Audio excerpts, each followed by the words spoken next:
سل بني إسرائيل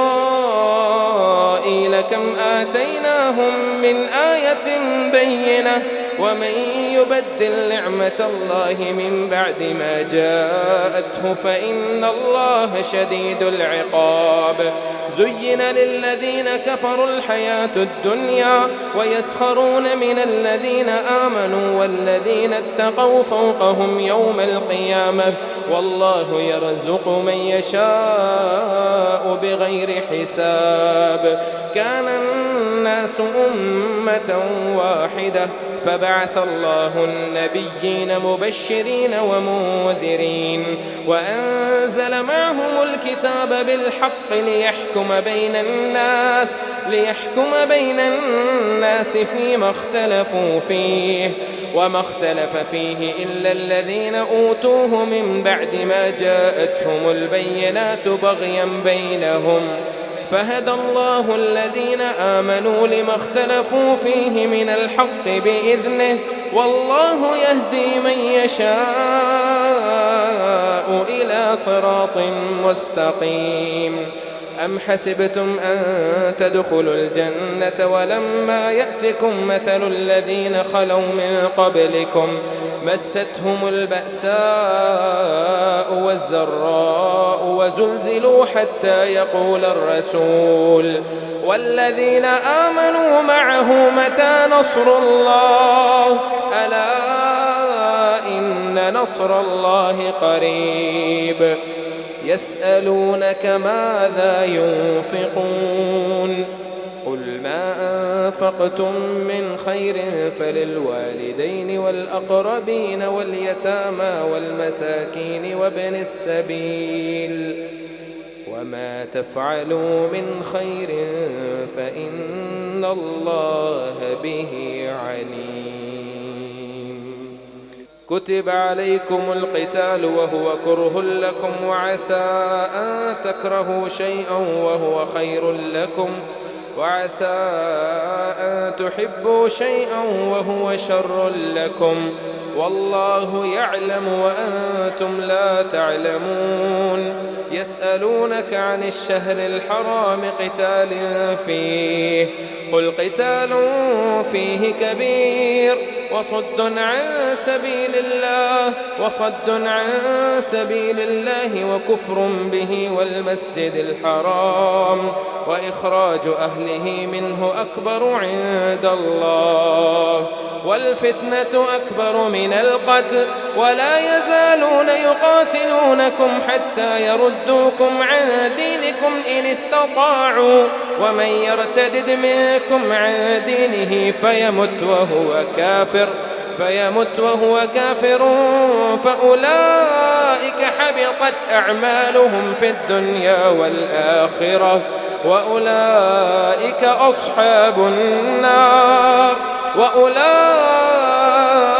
أصحاب النار هم فيها خالدون.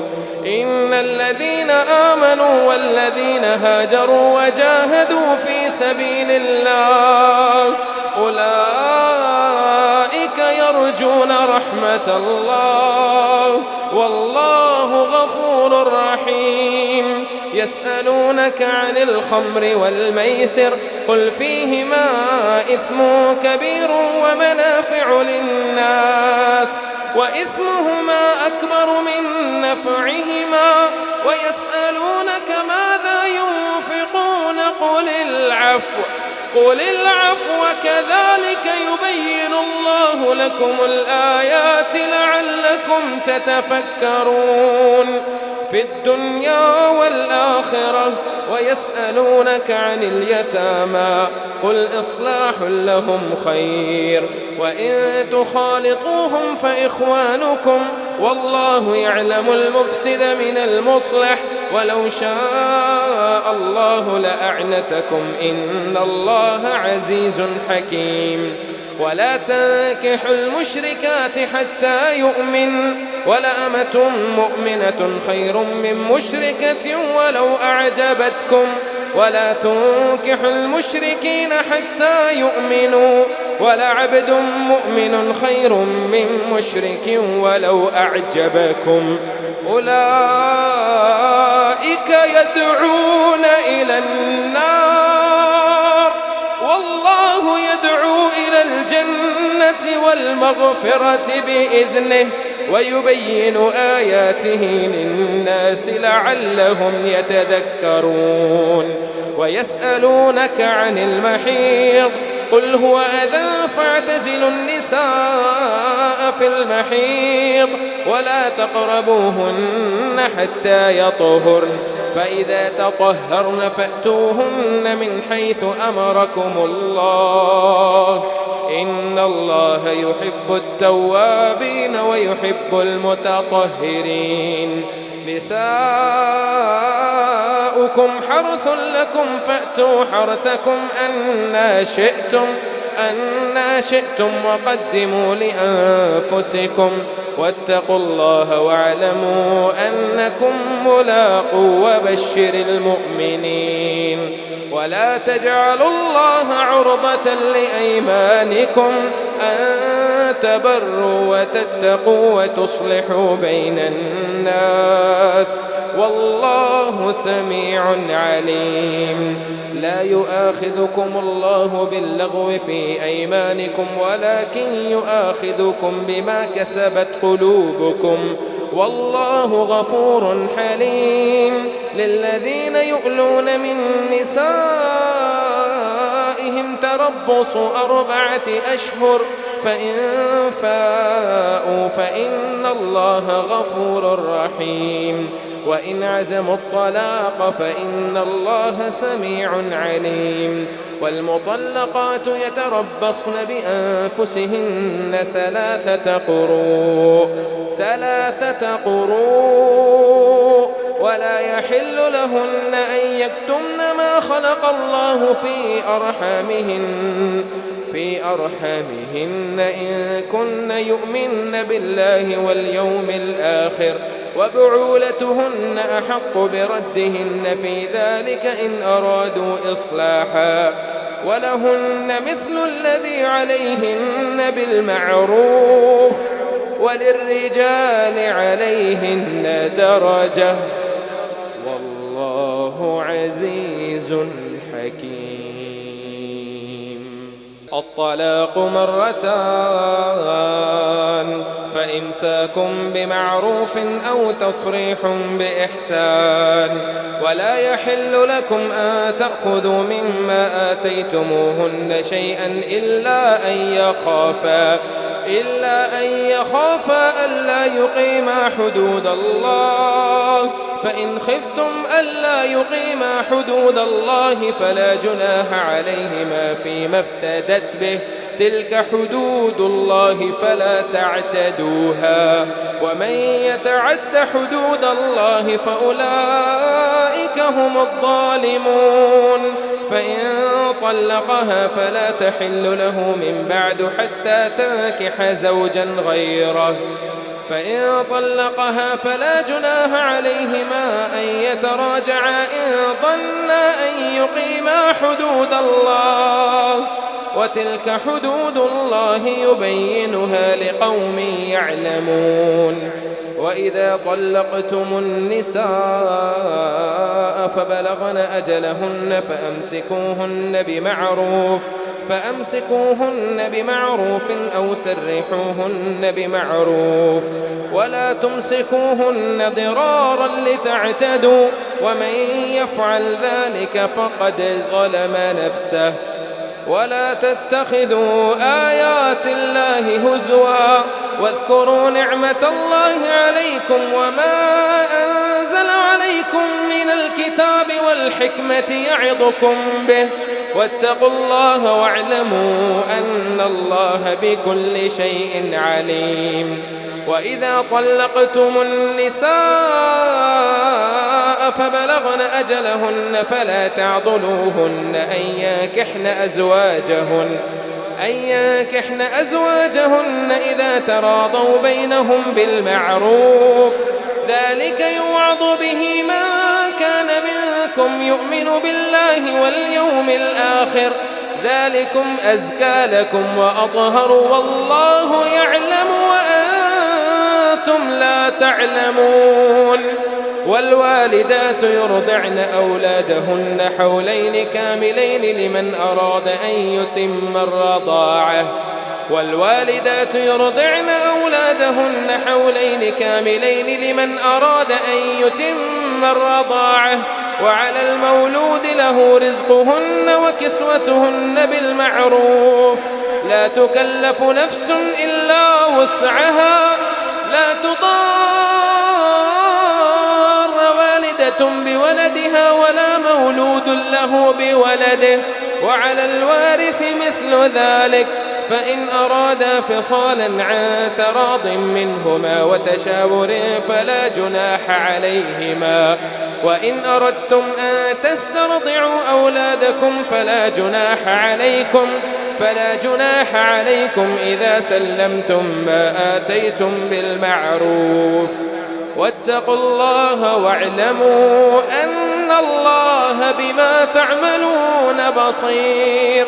والذين يتوفون منكم ويذرون أزواجا يتربصن بأنفسهن 4 أشهر وعشرا، فإذا بلغن أجلهن فلا جناح عليكم فيما فعلن في أنفسهن بالمعروف، والله بما تعملون خبير. ولا جناح عليكم فيما عرضتم به من خطبة النساء أو أكننتم في أنفسكم، علم الله أنكم ستذكرونهن ولكن لا تواعدوهن سرا إلا أن تقولوا قولا معروفا، ولا تعزموا عقدة النكاح حتى يبلغ الكتاب أجله، واعلموا أن الله يعلم ما في أنفسكم فاحذروه. واعلموا أن الله يعلم ما في أنفسكم فاحذروه. واعلموا أن الله غفور حليم. لا جناح عليكم إن طلقتم النساء ما لم تمسوهن أو تفرضوا لهن فريضة، ومتعوهن على الموسع قدره وعلى المقتر قدره متاعا بالمعروف حقا على المحسنين. وإن طلقتموهن من قبل أن تمسوهن وقد فرضتم لهن فريضة فنصف ما فرضتم إلا أن يعفون أو يعفو الذي بيده عقدة النكاح، وأن تعفوا أقرب للتقوى، ولا تنسوا الفضل بينكم إن الله بما تعملون بصير. حافظوا على الصلوات والصلاة الوسطى وقوموا لله قانتين. فإن خفتم فرجالا أو ركبانا فإذا أمنتم فاذكروا الله كما علمكم ما لم تكونوا تعلمون. والذين يتوفون منكم ويذرون أزواجا وصية لأزواجهم متاعا إلى الحول غير إخراج، فإن خرجن فلا جناح عليكم فيما فعلن في أنفسهن من معروف، والله عزيز حكيم. وللمطلقات متاع بالمعروف حقا على المتقين. كذلك يبين الله لكم آياته لعلكم تعقلون. ألم تر إلى الذين خرجوا من ديارهم وهم ألوف حضر الموت فقال لهم الله موتوا ثم أحياهم إن الله لذو فضل على الناس ولكن أكثر الناس لا يشكرون. وقاتلوا في سبيل الله واعلموا أن إن الله سميع عليم. من ذا الذي يقرض الله قرضا حسنا فيضاعفه له أضعافا كثيرة والله يقبض ويبسط وإليه ترجعون. ألم تر إلى الملأ من بني إسرائيل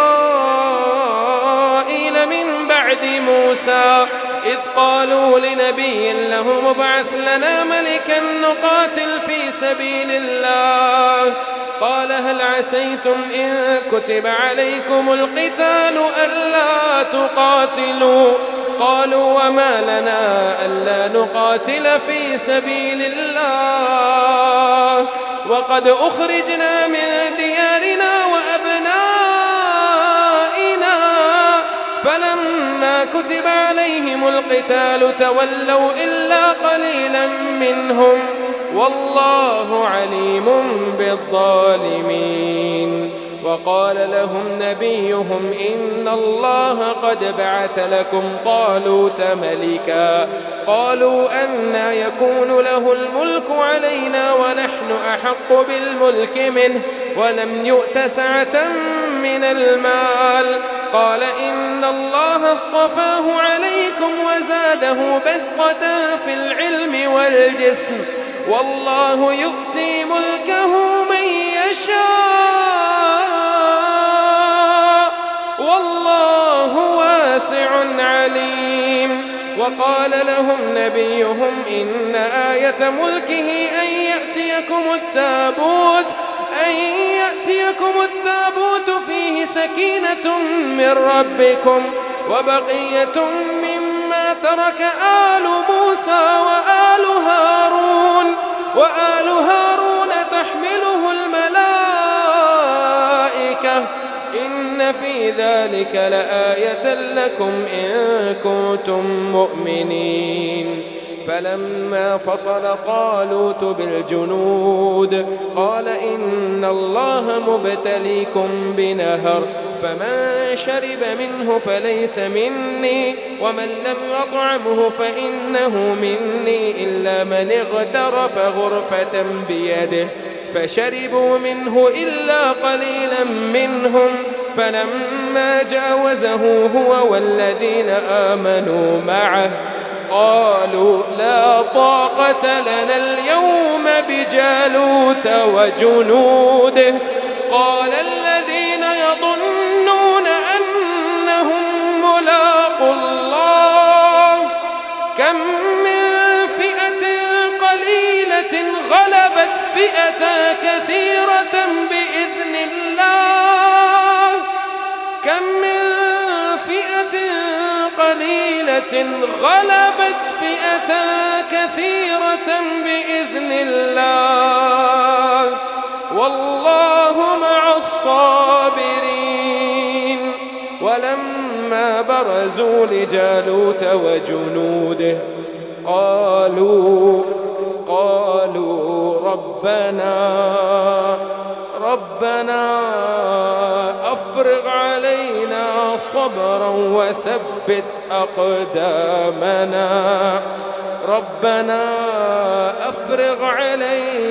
صبرا وثبت أقدامنا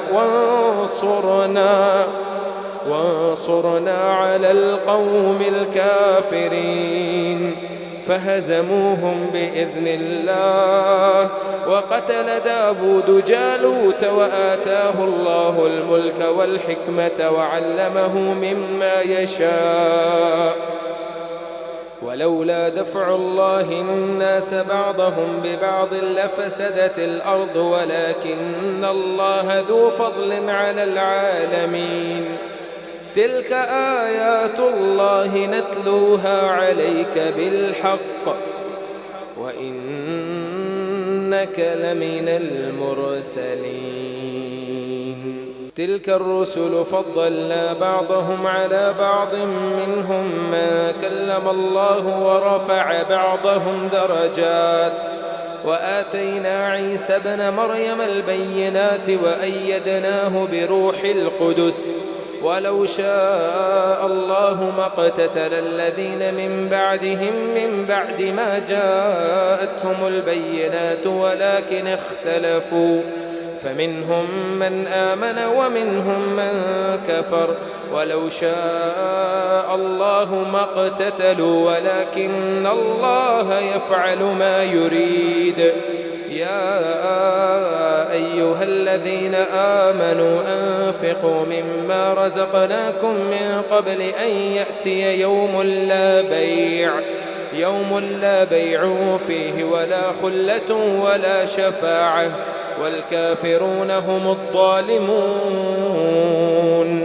الله لا إله إلا هو الحي القيوم لا تأخذه سنة ولا نوم له ما في السماوات وما في الأرض من ذا الذي يشفع عنده إلا بإذنه يعلم ما بين أيديهم وما خلفهم ولا يحيطون بشيء من علمه إلا بما شاء وسع كرسيه السماوات والأرض ولا يؤوده حفظهما وهو العلي العظيم.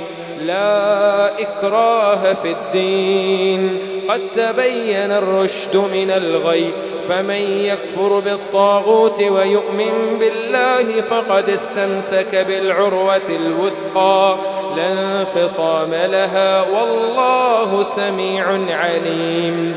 الله ولي الذين آمنوا يخرجهم من الظلمات إلى النور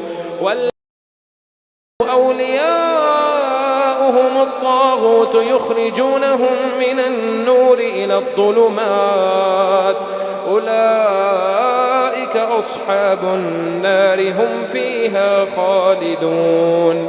ألم تر إلى الذي حاج إبراهيم في ربه أن آتاه الله الملك إذ قال إبراهيم ربي الذي يحيي ويميت قال أنا أحيي وأميت قال إبراهيم فإن الله يأتي بالشمس من المشرق فأت بها من المغرب فبهت الذي كفر والله لا يهدي القوم الظالمين. أو كالذي مر على قرية وهي خاوية على عروشها قال أنى يحيي هذه الله بعد موتها فأماته الله 100 عام ثم بعثه قال كم لبثت قال لبثت يوما أو بعض يوم قال بل لبثت 100 عام فانظر إلى طعامك وشرابك لم يتسنه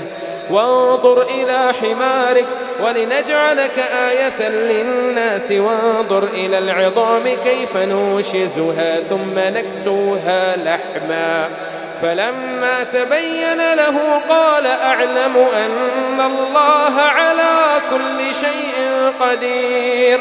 وإذ قال إبراهيم رب أرني كيف تحيي الموتى قال أولم تؤمن قال بلى ولكن ليطمئن قلبي قال فخذ 4 من الطير فصرهن إليك ثم اجعل على كل جبل منهن جزءا ثم ادعهن يأتينك سعيا واعلم أن الله عزيز حكيم. مثل الذين ينفقون أموالهم في سبيل الله كمثل حبة أنبتت 7 سنابل في كل سنبلة 100 حبة والله يضاعف لمن يشاء والله واسع عليم. الذين ينفقون أموالهم في سبيل الله ثم لا يتبعون ما أنفقوا منا ولا أذى لهم أجرهم عند ربهم ولا خوف عليهم ولا هم يحزنون. قول معروف ومغفرة خير من صدقة يتبعها أذى والله غني حليم. يا أيها الذين آمنوا لا تبطلوا صدقاتكم بالمن والأذى كالذي ينفق ماله رئاء الناس ولا يؤمن بالله واليوم الآخر فمثله كمثل صفوان عليه تراب فأصابه وابل فتركه صلدا لا يقدرون على شيء مما كسبوا والله لا يهدي القوم الكافرين.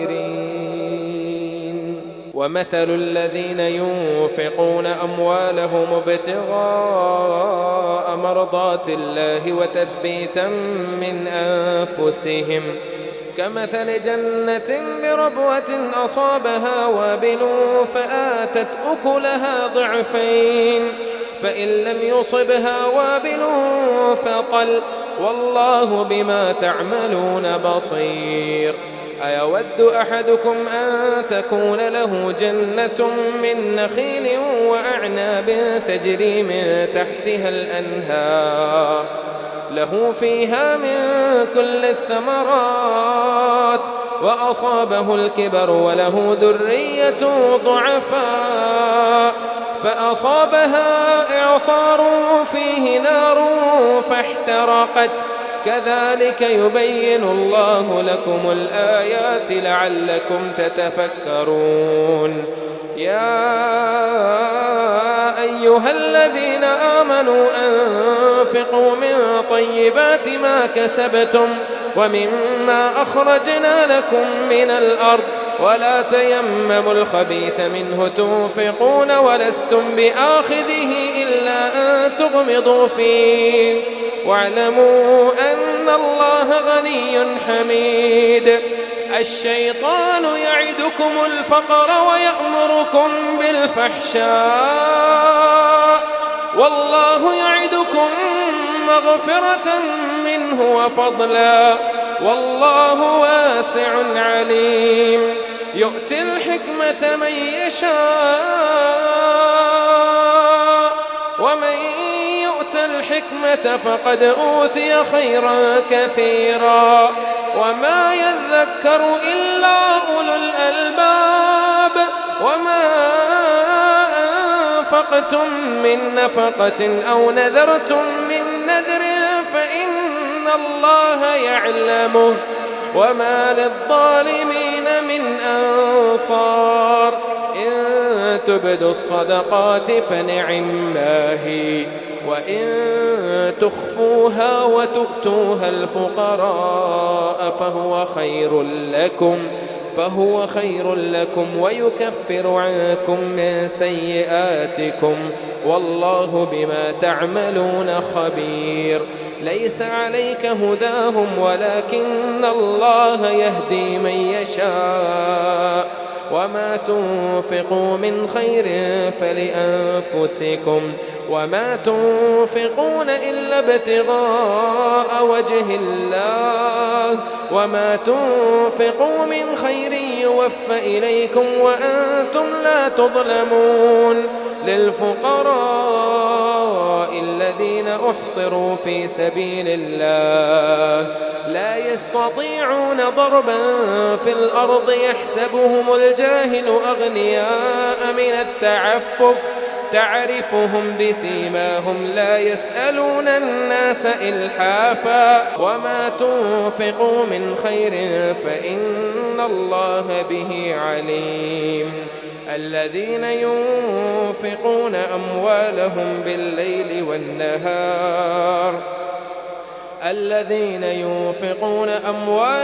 بالليل والنهار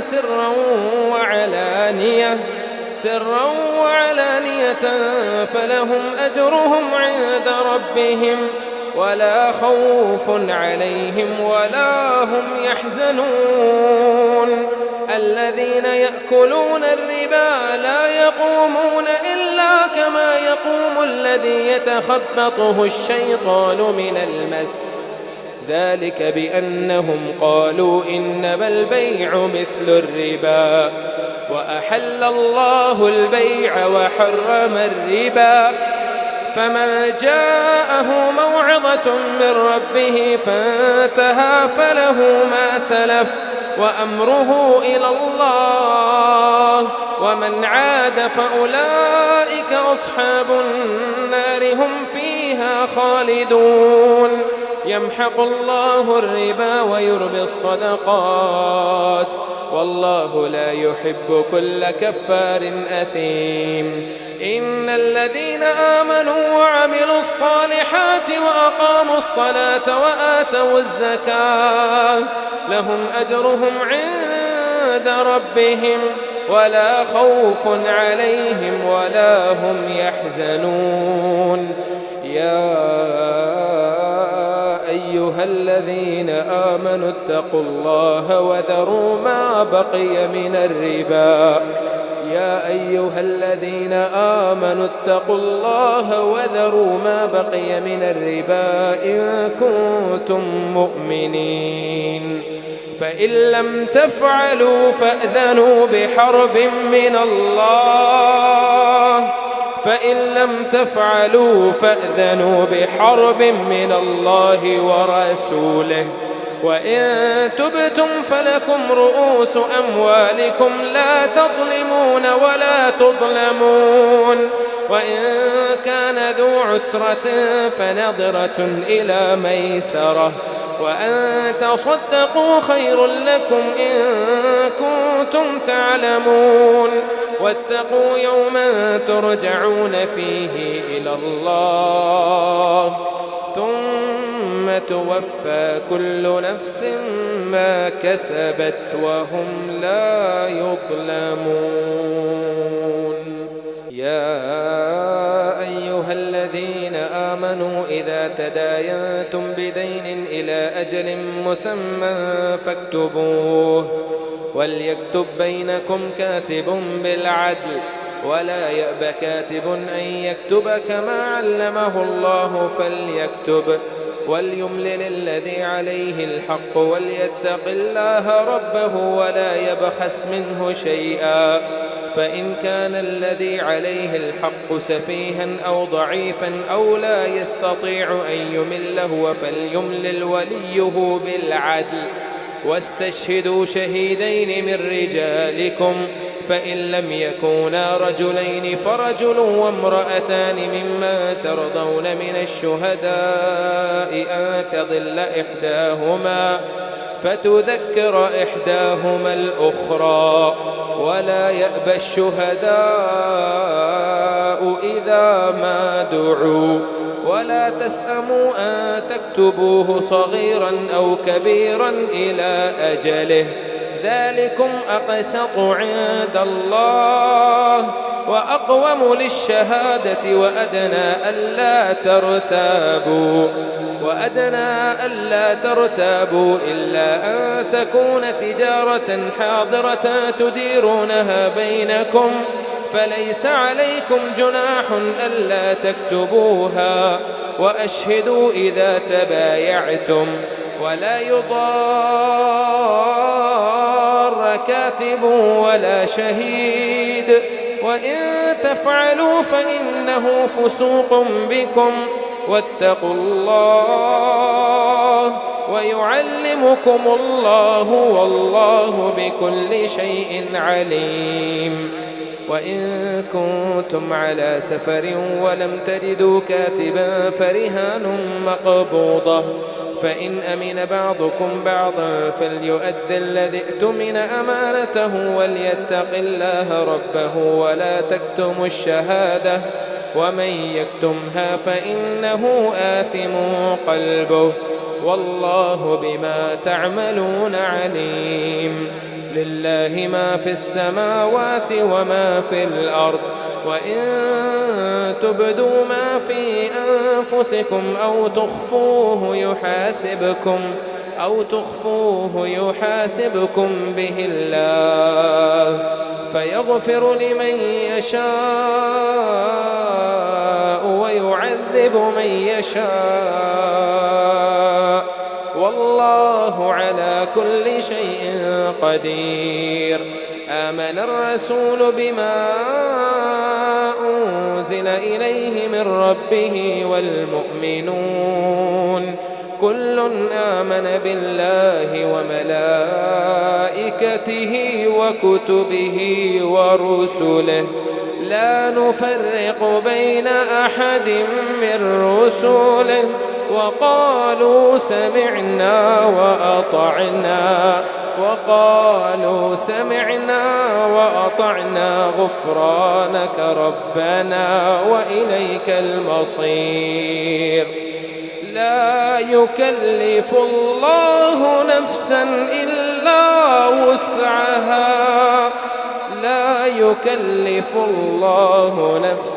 إلا وسعها لها ما كسبت وعليها ما اكتسبت ربنا لا تؤاخذنا إن نسينا أو أخطأنا ربنا لا تؤاخذنا إن نسينا أو أخطأنا ربنا ولا تحمل علينا إصرا كما حملته على الذين من قبلنا ربنا ولا تحملنا ما لا طاقة لنا به ربنا ولا تحملنا ما لا طاقة لنا به واعف عنا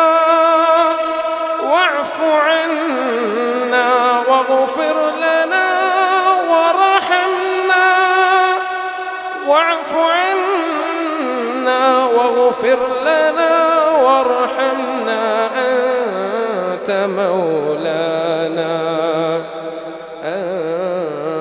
مولانا فانصرنا على القوم الكافرين.